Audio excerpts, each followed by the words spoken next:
Hey guys, my name is Lucas. My name is Anna, and I know you have a friend who thinks the Bible has changed throughout the years.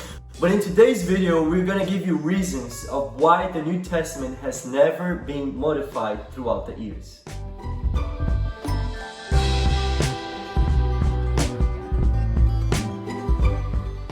If you want to see research behind everything we say, just look in the description box below. And yeah, of course, there's the Dead Sea Scrolls argument that me and Anna we talked about in our last video about why the Old Testament has never changed through the years. If you have not watched this video yet, please watch it. It's gonna be in the description below too. But we're not gonna use this main argument. We're gonna use other arguments to prove that the New Testament has never changed. So the copies of the New Testament began to be written in the 1st century. And we know this because the documents of the New Testament, they are quoted by different resources and distant resources from Rome in 100 years after Christ. Meaning that those manuscript copies, they must have been written before 100 years after Christ. Clement of Rome, Ignatius of Antioch, and Polycarp, who lived in the 1st and 2nd century, are the ones who quoted the New Testament outside of the Bible. This proves that the New Testament copies are actually kind of old. But how can we trust in those manuscripts? How can we trust in the New Testament copies? And how do we know that the New Testament that we have today is the same of the New Testament that they used to have in the 1st century? Wait. Let's go step by step. Obviously, the original manuscript of the New Testament was lost just like any other book back then. But now we need to know if the copies are the same as the original manuscript and if we can trust those copies. The first copy that we have of the New Testament is called the Book of Mark, and it dates 50 years after Christ's.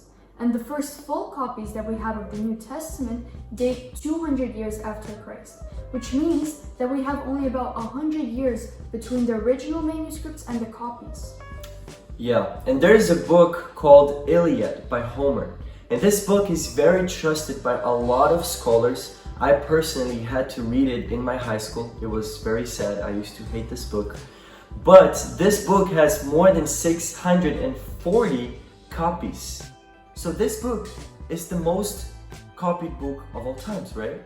No, this is not the book that has the most copies. This is the second book that has the most copies.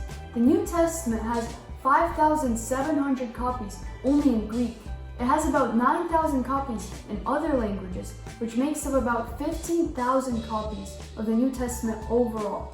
Basically, what I'm trying to say is that if you doubt the accuracy of the original New Testament with the New Testament that we have today, you cannot trust any other historical book. But we have a problem here, because from this 5,700 copies in Greek of the New Testament, we have more than 150,000 textual variants. Textual variants are basically the alterations that those copies had. Still, this is a really low number if we consider that every letter can be a textual variant, and a single letter in a single copy is considered to be the number of 2,000 textual variants compared to the other copies. However, we cannot look at the number of the textual variants. We need to look at the nature of the textual variants. A researcher whose name is Philip Schaff counted that from these 150,000 textual variants, only 400 of them changed the meaning of the passage, only 50 of them were something of real importance, and none of them affected a concept that the other one has already taught. So none of these copies actually change the meaning of the teaching, because the principles in these textual variants can be proved by other copies. And it is estimated that 99.8% of these textual variants affected nothing. Most of them are just spelling differences. For example, the way how to spell John, the way how to spell Mary, and other words. And the 0.2% of the textual variants that affect the meaning, they're all being studied by scholars and theologians, but no essential doctrine is jeopardized. One of the few debates is whether or not Mark 16:9-20 is reliable, but the Bible you have at home probably has a footnote explaining this. Basically, there are many old copies of the New Testament, but they are very relatable to each other. So relatable that the textual variants don't actually do anything. At this point, you have some arguments to question your friend who believes that the Bible has changed through the years. Because now we already done why the Old Testament has never changed, and now we have the video of why the New Testament has never changed. And if you put them together, you see that the Bible has never changed through the years. Please like, comment, share, subscribe, and stay tuned for the next video.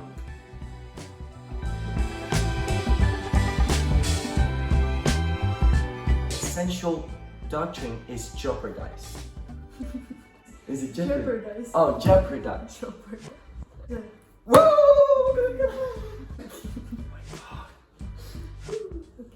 Some explosion.